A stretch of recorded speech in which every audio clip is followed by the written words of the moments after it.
Olá, meu caro aluno, meu caro estudante, meu caro curioso das literaturas de língua portuguesa. Eu sou o professor André e leciono literatura na Oficina do Estudante. Trago hoje para você aqui uma aula número 1 sobre a literatura brasileira. Os primeiros momentos da literatura brasileira, ou aquilo que primeiro se escreveu a respeito da nossa literatura. No entanto, é preciso deixar claro que quando a gente começa a falar de literatura brasileira, a gente precisa separar dois pontos fundamentais. Historicamente, é claro, o Brasil tem raízes coloniais. Então, o início da literatura brasileira, na realidade, não é exatamente o de uma literatura brasileira, ou seja, feita por brasileiros, sobre coisas da alma brasileira. Na realidade, é uma literatura europeia sobre o Brasil. Então, o primeiro ponto a se observar, no início da literatura brasileira, eu não tenho brasileiros escrevendo, mas eu tenho as primeiras impressões de europeus sobre o Brasil. São autores que não eram necessariamente escritores, mas viajantes, escrivães, padres, clérigos, missionários religiosos, historiadores, dando a sua versão daquilo que viria a ser mais tarde Brasil. De uma maneira bastante polêmica, a gente podia dizer então que esse Brasil do qual nós tratamos é uma invenção europeia, ou é uma ideia que os europeus faziam do Brasil.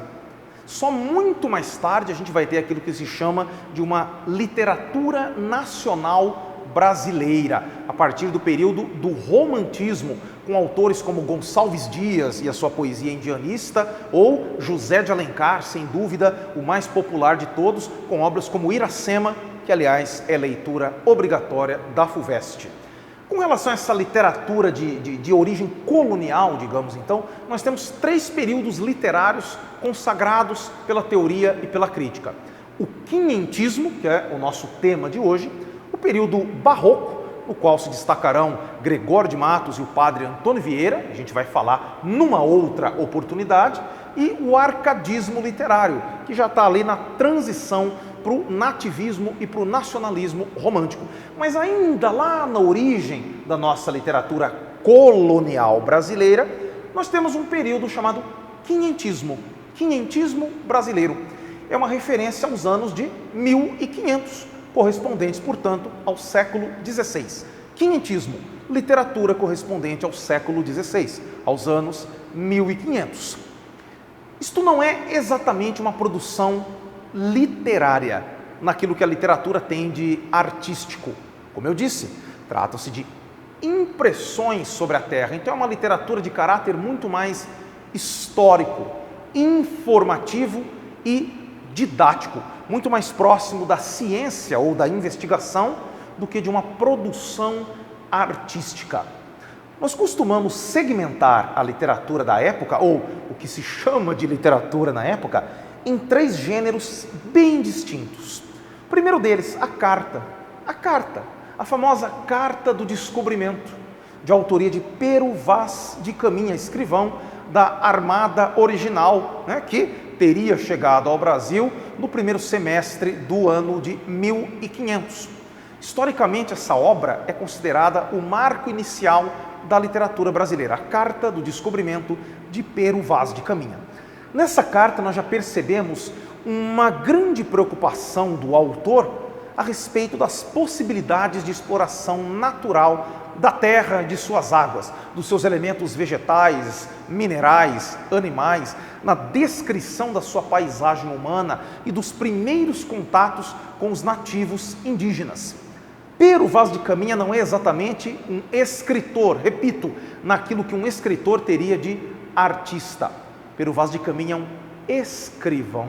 Vamos separar essas duas categorias? Um escrivão, digamos, é aquele que escreve sob ordens. É aquele que escreve um relato mais ou menos verídico sobre o seu objeto de pesquisa. Pero Vaz de Caminha não escrevia para si mesmo, não escrevia para divertir. Ele escrevia em nome da coletividade portuguesa, em nome do pensamento europeu, em nome de um eurocentrismo que já enxergava a realidade nativa de uma maneira a se observar as possibilidades de exploração material, aquilo que a terra tem a dar, aquilo que as águas têm a dar, aquilo que está, não é, como possibilidade de exploração natural. Então, por que Pero Vaz de Caminha também é considerado um escritor? Porque o escritor tem o seu quê de invenção, de artista. Na sua carta, Pero Vaz de Caminha escreve de uma maneira extremamente colorida, extremamente inovadora e até mesmo acalorada do ponto de vista artístico. Então a carta ao mesmo tempo é obra de um escrivão e obra de um escritor. De um escrivão por quê? Porque eu tenho um apego à verdade geográfica e natural, à descrição o mais fiel possível da terra. E ao mesmo tempo, curiosamente, um certo apelo à fantasia, uma descrição até um tanto quanto apaixonada da terra. Então a carta de Caminha consiste não só num gênero por si, mas também no marco inicial da literatura brasileira. Tudo bem? Um segundo gênero contemporâneo da carta é o gênero literatura de viagens, que consiste também nos esboços históricos de autores que também não eram necessariamente escritores, ou seja, artistas da palavra, mas viajantes, alguns deles ocasionais, que também deixaram as suas impressões sobre a terra. E isso tem um inestimável papel histórico. Por quê? São as primeiras impressões de europeus sobre o Brasil, com certas curiosidades e certas descrições que até mesmo escapam do propósito político da carta de Caminha e da visão portuguesa em geral.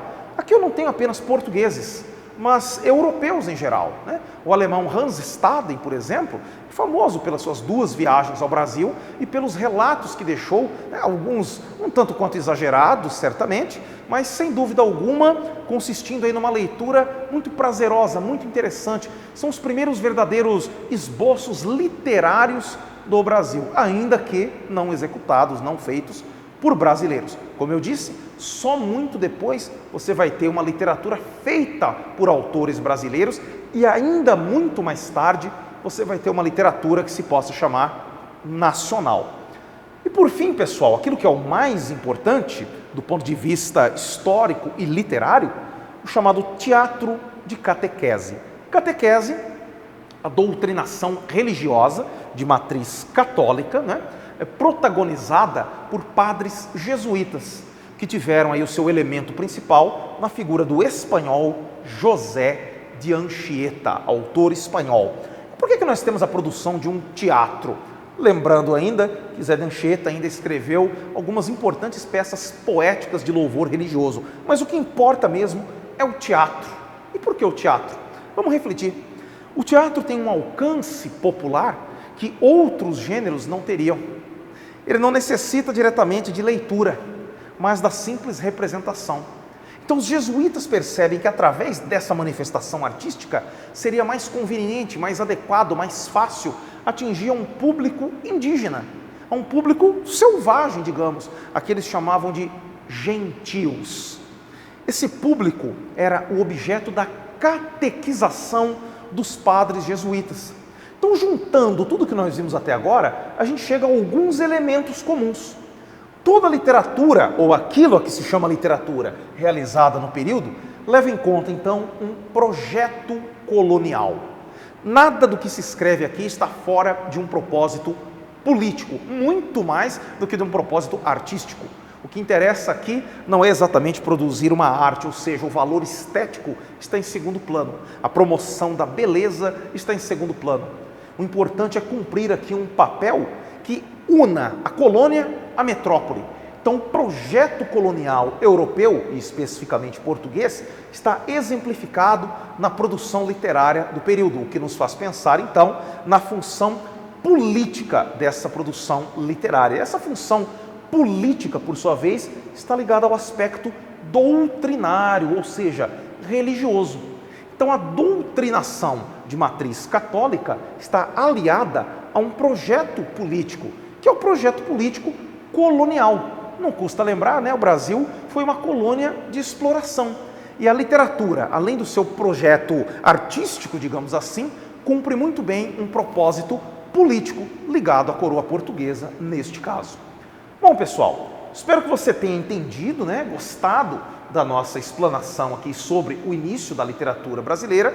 O que eu peço a você é o quê? Como sempre, uma curtida, né? Se você ainda não se inscreveu no nosso canal, faça isso e faça o seu comentário também, deixa a sua pergunta, a sua dúvida e o seu elogio, que estaremos com você. Até mais!